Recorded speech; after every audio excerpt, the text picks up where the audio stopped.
সে 90% প্রতিবন্ধী হয়েও জীবন সংগ্রামে হার মানেনি। লেখাপড়া করে নিজের পায়ে দাঁড়াতেই হবে, এই অদম্য জেদ এবং ইচ্ছাশক্তি যে রয়েছে খোয়াই বনকর এলাকার অনন্যা চক্রবর্তীর, তা হলফ করে বলা যায়।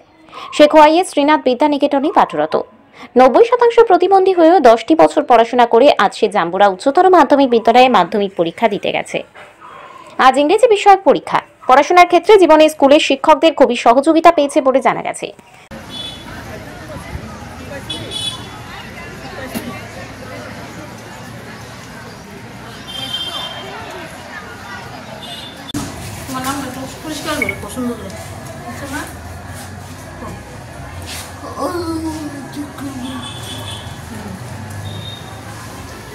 একটু আইডিয়া আমি সে কি 100% প্রতিবন্ধী নাকি? 90%। তো কি পরীক্ষা দিবে? তো মাধ্যমিক দিব আজকে। তো ইংলিশ কোন স্কুল থেকে সে পড়াশোনা করতেছে? আপনাদের বাড়ি কোথায়? ওই শ্রীনাথ বিদ্যা নিকেতনের কাছে। আচ্ছা, বনকর। তো সে যে 90% প্রতিবন্ধী, এতটা পথ মানে 10টা বছরের পড়াশোনা করে আজকে মাধ্যমিক বোর্ডের পরীক্ষা দিচ্ছে, এই বিষয়ে কি বলবেন? স্কুলের শিক্ষকদের কিরকম সহযোগিতা ছিল এই বিষয়ে? স্কুলের শিক্ষকরা সহানুভূতি মানে প্রচুর, মানে আর কি বলবো। আর ওর তো মানে খুব আগ্রহ, আর আমরাও যতটুকু সম্ভব চেষ্টা করছি। সে আজকে যে পরীক্ষা দিবে সে কি নিজে লিখতে পারবে? কে লিখবে? আসো তুমি দিকে।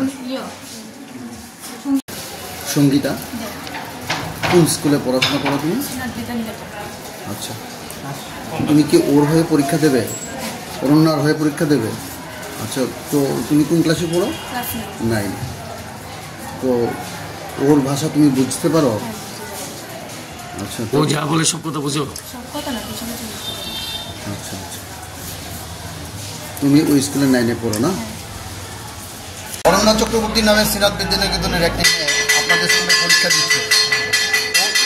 90% প্রতিবন্ধী, এই বিষয়ে কি বলবেন? এটা তো খুবই উৎসাহ তার মধ্যে পরীক্ষার জন্য।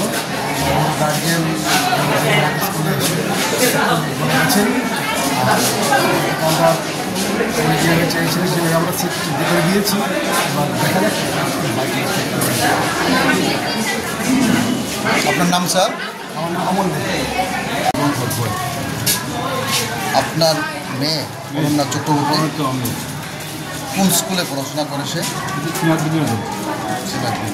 আচ্ছা, ইহা যে দীর্ঘ একটা পথ পরিক্রমা করে আজকে বোর্ডের পরীক্ষাতে বসতে যাচ্ছে, এই বিষয়ে আপনি কি বলবেন? তার পড়াশোনা থেকে তার পড়াশোনার ন্যাশনাল কিন্তু ওই দুর্বলতা এটার জন্য একটু মনটা খারাপ ছিল পড়াশোনা, কিন্তু পড়াশোনার আগ্রহ খানে তার জন্য আর দিতে পারছে। সে কত শতাংশ প্রতিবন্ধী? 90%। আচ্ছা, সে যে এই 1 থেকে একদম ক্লাস 10 পর্যন্ত আসলো, স্কুলের শিক্ষকদের কীরকম ভূমিকা ছিল? তাহলে তো খুব ভালো ভূমিকা, মানে সাংঘাতিক বললাম। তাহলে আমি তার যথেষ্ট তার জন্য একদম দিতে পারছি। ও যে কথা বলে আপনি সব বুঝেন? আমরা মা বলা সব বুঝি। আপনি কি চান ও ভবিষ্যতে কি করুক? তার যা ইচ্ছা করতে দিই আমরা, এটাই আমাদের তার যেমন অবস্থা তার পড়াশোনা করার ইচ্ছা আমরা পড়াশোনা করি। আপনি কি করেন? আমি এখন স্পোর্টস মধ্যে একটা ছোটো কাজে আসি। স্পোর্টস মধ্যে একটা কাজে আসি স্পোর্টস মধ্যে। পৌর পরিষদ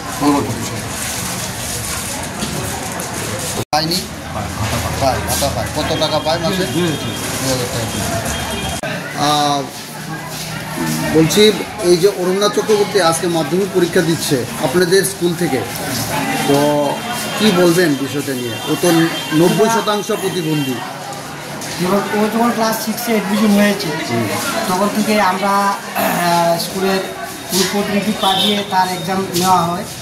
তারপর তার যেগুলো সুবিধা অসুবিধা হয় আমাদের স্কুলে যখন বলে আমরা চেষ্টা করি এই প্রবলেমগুলি সলভ করা, এবং তার যে বোর্ডে রেজিস্ট্রেশন করা, তারপর 1 ঘন্টা টাইম বেশি পাওয়া, পাশাপাশি এটার যে পারমিশন এটা আমার নিজের হাতে আমি এনেছি। পাশাপাশি স্কুলের এইচএম অন্যান্য টিচার যারা সাধারণত স্যার, হ্যাঁ বিশ্বজিৎ ভট্টাচার্য স্যার, এরা সবাই সহযোগিতা করেছেন, যার জন্য এই জায়গাটা আজকে আসতে পেরেছি। তো আমার একটু আশা যে ও কিন্তু স্টুডেন্ট হিসেবে ভালো, মানে আমি দৃঢ় আশাবাদী যে ও পাস করবে। এখন ব্যাপারটা হচ্ছে একটু ভয় পায়, মানে একটু কিছু হলেই ভয় পায়, দৈনিক ভুলে যায় এটি আমি। আচ্ছা, ওর অভিভাবকদের সঙ্গে আমরা আলোচনা করলাম, ওরা জানালো স্কুল খুব সাহায্য সহযোগিতা করেছে একদম ক্লাস 1 থেকে ক্লাস 10 পর্যন্ত। এই বিষয়ে কি বলবেন? হ্যাঁ, অবশ্যই। এখানে আমাদের স্কুলের পর থেকে সহযোগিতা করেছে। পাশাপাশি আমাদের একজন টিচার আছে চন্দ্রশেখর দেববর্মা, উনি হ্যান্ডিক্রাফটস নিয়ে লেখাপড়া করেছেন, বাড়িতে এসে টিচিং দেন। আর আজকে যে উনি এসেছেন, মানে আমি বাড়িতে গিয়ে রিসিভ করে গাড়ি করে একদম এখানে পৌঁছে দিয়েছি।